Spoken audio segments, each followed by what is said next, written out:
산업 폐기물에 심각하게 오염되어 있는 것으로 확인되었습니다. 산업활동에서 발생하는 폐유, 해산 등을 말하는 산업 폐기물은 환경오염의 주범이 되고 있는데요. 산업 폐기물로 인한 환경 문제가 심각해지자 기업들과 정부에서는 이를 재활용하는 방안을 내놓고 있습니다. 경기도 일산의 한 박람회장. 국제자원 순환산업전이 열리고 있는데요. 바로 이곳에 산업 폐기물을 재활용하는 환경기술 전문 기업이 참가해 눈길을 끌고 있습니다. 예, 저희들은 산업 폐기물을 가공하여서 SRF라는 고형화 연료를 만드는 플랜트를 사람들에게 알려주기 위해서 박람회에 참여하게 되었습니다. 산업 폐기물 중에는 여러 가지 물질이 있는데 그것을 파쇄를 해야 되고 그 파쇄된 물건 중에서 불연성과 가연성 물질을 선별하는 기술, 그리고 가연성 폐기물을 다시 50ml 이하로 잘라주는 그 분쇄기가 있어야 되는데 이런 총체적인 기술을 사람들에게 알려주기 위해서 이 박람회에 참여하게 된 것입니다. 파쇄기를 이용해 산업 폐기물을 새로운 에너지 자원으로 재탄생시키는 이곳. 특히 폐기물 전처리 설비를 직접 제작한다고 하는데요. 예, 파쇄기는 일명 물건을 잘라주는 기계인데요. 산업 폐기물은 이렇게 들어왔을 때 다 이렇게 뭉쳐 있는 상황입니다. 그래서 얘를 처리하기 위해서는 일단 한 300mm 미만으로다가 부숴줘야 되는데 그 300mm 미만으로 부숴주는 기계가 파쇄기라고 합니다. 그리고 분쇄기는 그 파쇄된 물건을 그 사용 목적에 따라 더 잘게 부숴야 됩니다. 저희 같은 경우에는 50mm 이하로 분쇄를 잘라줘야 되는데 그 50mm 이하로 잘라주는 기계를 분쇄기라고 합니다. 경기도 김포의 한 공장. 바로 이곳에서 신생 자원을 만들기 위해 필요한 2차 파쇄기와 분쇄기, 그리고 선별기와 정량 공급기 등을 제작한다는데요. 그렇다면 산업 폐기물을 재활용한 신생 자원은 어떻게 만들어질까요? 그 과정을 살펴보면요. 먼저 산업 폐기물을 또 다른 자원으로 바꾸기 위해선 선별 작업이 필요합니다. 선별된 산업 폐기물을 일정하게 잘라주기 위해 바로 파쇄기를 사용하는데요. 대체 연료로 사용되는 크기는 50mm라고 하네요. 이후 가연성 폐기물은 날아가고 무거운 물질만 떨어지게 하는 풍력 선별기를 지나는 과정을 거치게 됩니다.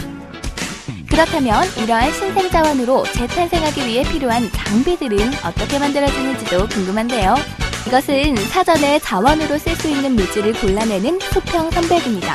신생 자원으로 쓸 수 있는 50mm 이하의 물질을 선별하는 기계죠. 또 2차 파쇄기는 1차 파쇄기에서 걸렀던 폐기물을 더욱 작은 사이즈로 잘라주는 역할을 하는데요.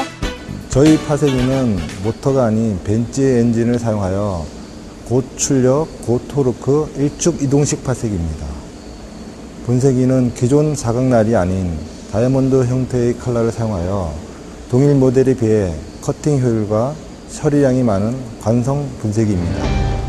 이처럼 다양한 과정과 기계들을 통해 산업 폐기물은 시멘트, 재질, 레미콘 등 각 분야의 대체 에너지로 재탄생됩니다. 골칫거리였던 산업 폐기물이 우리 산업에 꼭 필요한 신생 자원으로 부활해 산업 발전에 큰 도움을 주고 있는 것이죠.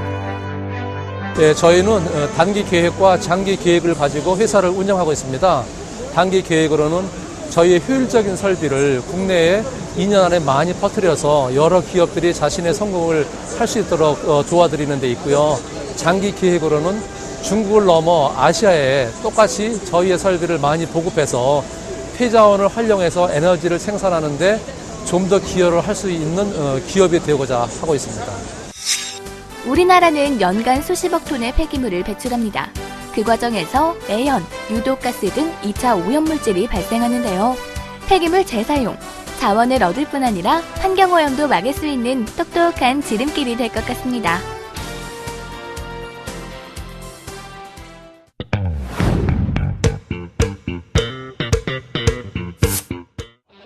날이 갈수록 심각해지는 서민물가. 하늘 높은 줄 모르고 매일 고공행진을 하고 있는데요.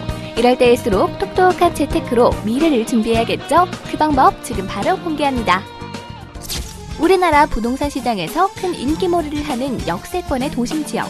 기업들이 들어선 높은 고층 빌딩들로 이미 포화 상태가 됐는데요. 마곡지구는 총 370만 제곱미터의 대형 면적입니다. 서울시의 마지막 개발 부지라 보시면 되고요. 첨단 산업, 복합, 생활, 그다음에 여가가 모든 게 만들어진 지역입니다. 또한 그 지식산업 클러스터 지역이라고 하는데요. 이 일대는 그 한 100여 개의 대기업과 중소기업, 그다음에 관련 기업들이 2015년 초부터 입주를 하신다고 보시면 되고요. 또한 생활권으로 보면은 이제 대형 백화점, 대형 마트, 특급 호텔, 컨벤션 센터 등이 입주가 확정됐습니다. 이제 공사가 한창 진행된대요. 만약 공사가 진행이 완료되고 또한 그 일대의 하루 유동 인구를 저희가 40만 명을 보고 있습니다. 상주 인구는 17만 명을 보고 있는데요. 이 두 가지가 다 마무리가 될 경우에는 미니 신도시급 큰 대형의 미니 신도시가 탄생된다고 보시면 되고요. 서울의 서쪽 끝에 위치한 마곡지구. 요즘 이곳이 부동산 시장에서 떠오르고 있다는데요. 서울의 서쪽 끝이라서 그런지 비교적 조용한 분위기입니다. 한적한 이곳에 알 수 없는 긴 줄이 늘어서 있는데요. 바깥보다 더욱 북적북적이는 내부, 그 열기가 느껴지시죠? 네, 이곳은 마곡지구의 오피스텔 분양 현장입니다. 저희가 분양을 하고 있는 이 오피스텔은 고품격 가치 투자형 상품으로 저희가 고객들에게 제안을 하고 있고요. 고품격 가치 투자형이란 워렌 버핏의 투자 가치를 저희가 인용을 하여 만든 상품입니다. 고품격 가치 투자형 상품은 입지 조건, 상품의 특화, 그 다음에 수익의 재고를 따진 이 3박자를 다 맞춰놓은 가치 투자형 상품으로 저희가 고객들에게 좀 더 수익을 많이 안겨주기 위해서 만들어 놓은 상품입니다. 그렇습니다. 여긴 맛집이 아니고요. 바로 마곡지구의 한 오피스텔 분양 모델하우스 현장이었는데요. 좋아요, 전체적으로. 지금 그 좁은 평수에 비해서 수납 공간도 많고 아주 좁다는 이런 느낌 전혀 없이 아주 마음에 들어요. 이곳을 한번 둘러보고 홀딱 반한 사람들은 분양 정보에 대해 꼼꼼히 상담을 받느라 여념이 없습니다. 제가 재테크를 한번 해보려고 사실 여기를 방문했어요. 했는데 막상 와보니까 그 상담하신 분한테 상담을 받았거든요. 받아보니까 여기에는 대기업도 많이 들어오고 그리고 교통도 워낙 여기가 좋고 그래서 투자해볼 만한 가치가 있는 것 같아요. 특히 이곳이 인기몰이를 하는 이유는 다름 아닌 대규모 과학단지가 조성될 예정이기 때문인데요. 마곡지구의 과학단지로 조성될 면적은 서울 상암 디지털미디어시티의 무려 5배라고 합니다. 뿐만 아니라 근거리에는 공항과 한강, 지하철 9호선과 공항철도 등 황금라인의 지하철 노선이 있어서 교통의 최적지나 다름없습니다. 또 분양에서 빼놓을 수 없는 것은 바로 인테리어겠죠. 최신식, 최고급만을 지향한 편안하고 아늑한 인테리어도 이곳의 매력 중에 하나로 꼽히고 있다네요. 마곡지구는 IT, BT, GT, NT로 융복합 산업단지를 개발을 하고 있습니다. 그래서 서울의 마지막 남은 황가마을이라 저희가 이야기를 하는데요. 여기에는 L전자부터 시작해서 웬만한 그룹들이 다 들어오기 때문에 수요층은 탄탄하나 공급 측이 너무 부족한 게 턱없이 부족한 게 사실입니다. 그래서 분양을 하면 바로 다 없어지는 100% 분양이 완판이 되고 있는 현장이고요. 그 다음에 현재 이 분양을 하고 있는 이 오피스텔은 인테리어 또한 풀 퍼니시드 시스템을 쓰고 있기 때문에 공간 활용도 또한 되게 높습니다. 그리고 가격 또한 되게 저렴하고요. 그 다음에 여기에 마곡에서 분양하고 있는 어떠한 오피스텔보다도 취득세 면제, 등록세 면제, 그 다음에 재산세 면제에 대한 혜택을 받을 수 있는 오피스텔 중에 하나입니다. 이 혜택을 받을 수 있는 건 2015년 12월까지인데요. 여기에 해당하는 오피스텔이라고 보시면 될 것 같습니다. 그래서 이 오피스텔은 투자 가치가 상당히 높다고 보시면 될 것 같습니다. 요즘 가장 핫한 부동산인 마곡지구. 오피스텔과 아파트 등 분양을 시작하면 단기간에 완판이 되는 곳이라고 하는데요. 재테크에 꽂힌 부동산이라고 생각하시는 분들, 서울 최대 기업 도시 마곡지구에서 미래를 준비해보시는 것 어떨까요?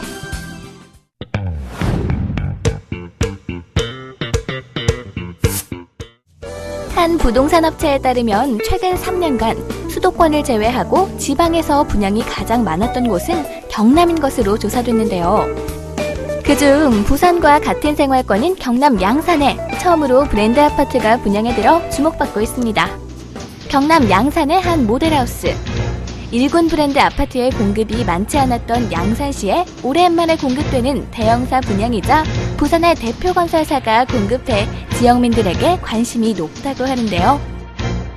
이곳은 부산과 울산의 중심 지역에 위치한 양산시 주진동에 위치한 프리미엄 아파트입니다. 7번 국도를 따라서 부산과 울산까지 10분대 이동이 가능하기 때문에 주변에 있는 산업단지 근로자분들께 굉장히 각광을 받는 지역이라고 할 수가 있습니다. 지하 2층에서 지상 20층, 전용 면적 59에서 84제곱미터, 총 623가구가 공급될 예정이라고 합니다.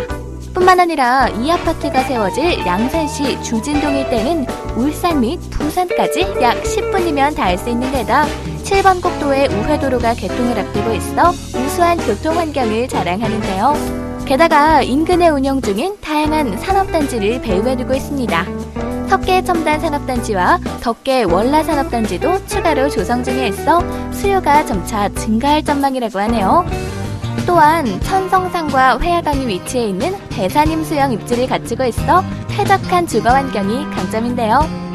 산과 강 이외에도 단지 내부 조경에 녹지가 조성될 예정이어서 입주민들은 단지의 안과 밖 모두에서 자연 친화적인 삶을 누릴 수 있다고 합니다. 세대 내부는 판상형 위주의 설계와 포베이 등 최신 설계가 일부 세대에 반영되어 있는데요. 양산시 옹상지역에서 약 10년 만에 공급되는 1군 브랜드 신규 아파트이기 때문에 그에 걸맞는 저희가 상품 구성을 하게 되었고요. 지역에서의 어떤 기대 심리가 높기 때문에 지역민들에게 저희가 공간 활용도를 극대화하기 위해서 3.5배이나 4배 같은 이런 공간 활용도가 높은 평면 구성을 하게 되었습니다. 특히 오래된 아파트에서는 보기 힘들었던 안방의 대형 드레스룸과 가변형 벽체를 활용한 설계로 수요자들이 원하는 평면 계획이 가능해 입주민들의 다양한 취향을 만족시킬 계획이라고 합니다. 또 풍부한 수납 공간으로 공간 활용을 충분히 할 수 있게 고려한 점도 눈에 띄더라고요. 그리고 또 하나의 특징, 바로 통합형 터치 스위치입니다. 침실과 거실, 주방에 설치돼 조명의 점소 등 대기 전력 차단, 그리고 실내 공간별 온도 조절 등을 수행한다고 하는데요. 뿐만 아니라 가정에서 소비되는 에너지의 사용량을 전월 및 동일 평형과 비교할 수 있고 입주민이 직접 에너지 사용 목표량을 설정할 수 있다고 해요. 초과 시 과부하 경고를 해서 누진세를 예방하는 등 가정 내 에너지 절감을 유도하는 데 효과적일 것으로 기대됩니다. 예, 이번 저희 건설사에서는 저희 양산시 주진동 현장을 통해서 처음으로 선보이게 되었는데요. 먼저 지역 차별화를 통해서 입주민들의 주거 만족도를 높이고 스마트홈 생활을 구현하는 데 그 목적이 있다 할 수 있겠습니다. 커뮤니티 시설 또한 눈길을 끄는데요. 스포츠존, 오피스존, 갤러리존, 컬처존 등 총 7개 구역으로 구성된 커뮤니티의 주요 시설로는 피트니스 클럽, 유물 전시관, 작은 도서관 등이 예정되어 있다고 하네요.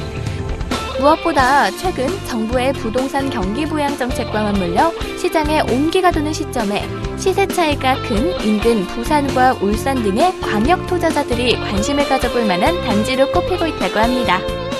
예, 저희 양산시는 최근 5년간 신도시에만 공급이 집중적으로 이루어져서 저희 웅산 지역에는 상대 공급이 부족했던 것이 현실입니다. 그래서 상대적으로 저평가받고 있는 지역이고요. 주변의 부산과 울산에 비해서 3.3제곱미터당 200만 원에서 300만 원 정도의 분양 가격 차이를 보이고 있기 때문에 투자 상품으로서 굉장히 각광을 받고 있는 그런 상품이라고 할 수가 있겠습니다. 햇살과 공간을 극대화한 설계, 또 입주자의 건강과 생활의 여유를 만끽할 수 있는 이곳.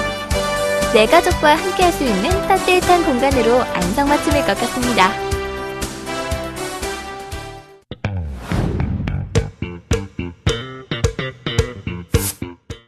김태희의 눈, 한가인의 코, 수지의 입을 조합하여 가상의 미인을 만들어보면 어떤 모습일까요? 미인들의 이름이 무색하게 엉성한 얼굴이죠. 이것은 얼굴의 각 부위가 조화를 이루지 못하고 있기 때문인데요. 특히 코는 입체감을 나타내는 중요한 부위이자 이미지를 바꾸는 효과적인 성형 부위이기도 합니다. 서울의 한 성형외과. 이곳은 약 23년여 동안 코 성형을 전문으로 한 곳인데요. 외모 콤플렉스를 가진 사람들에게 자신감을 찾을 수 있도록 5명의 전문 의료진이 끊임없는 연구를 통한 공동 협진을 하고 있습니다. 예쁜 코를 만들기 위해 많은 병원에서 사용하고 있는 보형물. 하지만 잘못된 보형물의 선택은 코 수술 부작용으로 이어질 수 있다는데요. 보형물 비침 혹은 보형물로 코끝이 점점 커지거나 옆으로 틀어져 염증을 유발하는 부작용이 생길 수도 있다고 합니다. 특히 동양인의 코는 구조적으로 코끝 연골이 약하고 피부는 두꺼워서 오똑하지 못한대요. 이때 단순히 보형물을 쌓아 올리는 방법은 부작용을 초래할 수 있다고 하네요. 이 조직이 쭈그라들고 표면적을 적게 해서 보호하려는 경향이 생기게 됩니다. 그로 인해서 코끝이 들리게 되고 비공이 보이는 변형이 나타나게 됩니다. 이런 변형이 생기게 되면 심리적으로 굉장히 위축이 됩니다. 어떤 분들은 굉장히 공격적으로 바뀌어서 주변 사람들을 힘들게 하기도 하고 어떤 분들은 우울증에 빠져서 방 안에 박혀서 나가질 않습니다. 이러한 분들을 빨리 그러한 그 심리적인 압박이나 그런 것부터 회복시키기 위해서는 이런 수술을 통해서 빨리 사회에 복귀시킬 수 있도록 도와드리는 것이 구축코 수술이 되겠습니다. 코의 구축 현상이란 피부 조직이 오그라들어 코가 딱딱해지면서 들리는 것인데요. 또 코끝이 올라가고 뭉툭해지면서 코가 짧아져 들창코처럼 변하기도 합니다. 이러한 상태에서 일반 코 성형을 다시 하게 되면 더 심한 구축 현상이 올 가능성이 높아지겠죠. 그래서 염증을 제거하고 들린 코끝을 내려주어 정상적인 코 모양을 만들어주어야 한다는데요. 구축코가 원인이 생긴 게 염증이었기 때문에 이물질을 다시 쓰는 것은 피하시는 게 가장 좋습니다. 그리고 자기 조직을 써야 되는데 그 중에서 가장 많이 쓰이는 게 자가 늑연골, 가슴 연골이라고 하죠. 그 다음에 귀연골, 아니면 피부하고 그 진피, 그 다음에 거기에 붙어 있는 지방층을 한꺼번에 쓰는 진피 지방을 이용해서 수술하는 것이 좋습니다. 스스로 증식하는 재생 능력과 여러 조직 세포를 분화할 수 있는 다분화 능력을 가진 세포를 줄기세포라고 합니다. 자가에서 추출한 줄기세포를 이용한 구축코 수술은 회복을 앞당기고 재수술의 가능성도 낮추어주는데요. 네, 줄기세포의 장점은 자기 지방에서 줄기세포를 추출하기 때문에 면역학적으로 안전합니다. 그리고 두 번째는 원내에서 채소 조작으로 분리, 보관하기 때문에 시간상 빠르고 감염 문제로부터 자유롭습니다. 세 번째, 줄기세포에서 분비되는 성장인자를 통해서 조직 재생과 상처 치유에 탁월한 효과를 보이며 혈관 형성을 촉진합니다. 줄기세포를 수술 부위에 주입하면 조직 활성과 혈관 재생에 도움을 주고 부작용에 대한 우려 역시 줄일 수 있다고 합니다. 특히 이곳은 자체적인 줄기세포 연구실에서 줄기세포의 정제, 분리, 보관이 가능하기 때문에 비교적 안전하게 수술을 진행할 수 있다고 하네요. 줄기세포를 이용한 코 재수술의 경우 부담이 되는 수술 기간을 단축할 수 있고 보형물로 인한 부작용 문제를 당장 해결할 수 있어서 환자들의 만족도가 높은 편이라고 합니다. 구축코로 마음을 아파하고 고통받는 건 제가 많이 봤습니다. 그분들을 볼 때 문제만 생각했지 해결책은 생각을 안 하고 계세요. 항상 문제에는 답이 따라다닌다는 걸 항상 염두에 두시고 희망을 가지면 꼭 답은 있다. 나도 해결할 수 있다. 그런 희망을 가졌으면 합니다. 수술 후의 만족도를 높이기 위해서는 무엇보다 환자의 상태를 잘 파악하는 것이 중요하겠죠. 이미 많은 고통을 겪은 재수술 환자의 경우 보다 정확한 진단을 내릴 수 있는 의료진을 찾아 안정적인 수술 방법을 선택하는 것이 중요할 것 같습니다.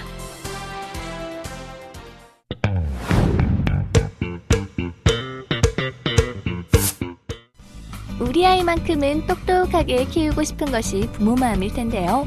모차르트, 타이거 우즈와 같은 천재들도 조기 교육을 통해 잠재력을 일깨웠다고 하죠. 이런 사실이 알려지면서 최근 부모들 사이에서는 조기 교육이 큰 인기를 얻고 있습니다. 그러나 강압적인 주입식 교육은 아이의 흥미를 떨어뜨릴 수 있고 심할 경우엔 교육에 대한 거부감도 생길 수 있는데요. 그 해결법으로 오감을 통해 놀이처럼 배우는 과학교육이 주목을 받고 있습니다. 성주시 흥덕구의 한 유치원. 재미있는 놀이교육을 통해 과학을 쉽게 접할 수 있는 특별한 교육법이 있다고 합니다. 과연 어떤 교육법일까요? 아이들과 함께 재미있게 수업할 수 있는 과학 교구가 있거든요. 지금 저희들 수업하려고 하는데 같이 가보시겠어요? 자, 여기 있는 전개도가 있어요. 선생님, 원목을 활용한 과학 수업이 진행되고 있습니다. 아이들이 직접 손으로 만지며 체험을 할 수 있는데요. 나무를 끼우고 쌓고 아이들의 지적 호기심을 자극하는 놀이교육. 창의력 향상은 물론이고 과학 지식 습득에도 큰 도움이 된다고 하네요. 또 이곳에선 멀티 CD와 함께 수업을 진행한다는 점이 독특했는데요. 교재와 연동된 쉬운 설명으로 수업의 이해도와 흥미를 증진시킨다고 해요. 글과 그림 설명만으로 이해하지 못했던 부분을 시원하게 해결할 수 있다고 합니다. 또 기존의 교재들의 경우 교사의 도움이 꼭 필요했다면 멀티 CD를 활용한 이 교재는 아이 혼자 주체적으로 실험이 가능하다고 합니다. 구슬을 올려놓으면 요리조리 구르면서 내려와요. 유아기에는 지식을 습득하는 것보다는 호기심을 자극해서 수학적, 그다음에 과학적 사고를 키워주는 것이 매우 중요합니다. 그런 측면에서 보면은 과학 교재가 생활 주제에 잘 맞게 제작되었기 때문에 교구를 만들어 보면서 길이, 무게를 비교해 보면서 비교 개념을 이해하고 즐겁게 활동에 참여할 수 있기 때문에 좋습니다. 10여 년 이상의 노하우를 바탕으로 교육용 콘텐츠를 제작하고 있다는 이곳. 기획과 구성, 디자인 개발까지 다양한 제작 기술을 보유하고 있는 것은 물론이고요. 자체적인 연구를 통해 교재를 개발한다고 합니다. 특히 아이들의 눈높이에 맞춘 교육을 만들기 위한 노력이 인상적이었는데요. 매해 판매점과 교사들을 대상으로 진행한 모니터 결과를 모아 3년 주기로 교재를 개선한다고 하네요. 그 덕분에 총 3단계에 걸친 체계적인 프로그램으로 아이들의 연령대에 맞춰 다양한 교육이 가능하도록 했는데요. 나이별 난이도 조절은 물론 원목과 플라스틱으로 교구를 만들어 반복적인 학습이 가능하도록 했습니다. 놀이를 통해 과학을 배우는 유아 전문 과학 프로그램입니다. 그래서 구성은 어느 누구나 쉽고 체계적으로 지도할 수 있는 교사 지침서와 그다음에 수업의 이해와 흥미도를 증진시킬 수 있는 교재 교구와 연동된 멀티 CD, 또한 놀이를 통해서 즐겁게 체험할 수 있는 실험 교구, 그다음에 활동을 통한 수업 내용의 원리와 개념을 정리할 수 있는 워크북으로 구성되어 있고요. 또 이곳에선 양질의 프로그램 개발로 아이들에게 특별한 경험의 장을 마련해줄 수 있도록 최선을 다하고 있다는데요. 교재 개발에서 멈추지 않고 스마트 시대에 맞춰 애플리케이션을 활용한 콘텐츠도 개발했다고 하네요. 총을 쏘고 맞추고 게임을 통해 자연스럽게 공부가 가능하다고 하니 절로 똑똑해질 수밖에 없겠죠. 덕분에 영국 ESU 프레지던트 어워드에서 모바일 애플리케이션 부분 수상을 거머쥐는 쾌거를 이루었습니다. 당사가 가진 교육 콘텐츠 전문가로서의 역량을 10분 발휘하여 양질의 콘텐츠를 종이 형태의 교재에서 머무르지 않고 멀티미디어화하고 끊임없이 업그레이드하고 있습니다. 기관 시장에 편중하지 않고 개인 시장 진출을 준비 중이며 상호작용하는 인터랙티브 요소를 가미한 모바일 앱 연동 제품을 첨가해 시장에 보급하려고 합니다. 아이들은 주변의 자극을 스펀지처럼 쏙쏙 소화해내죠. 직접 체험하는 것만큼 좋은 교육은 없습니다. 똑똑한 우리 아이 만들기, 유아 과학 교재로 시작해보는 것은 어떨까요?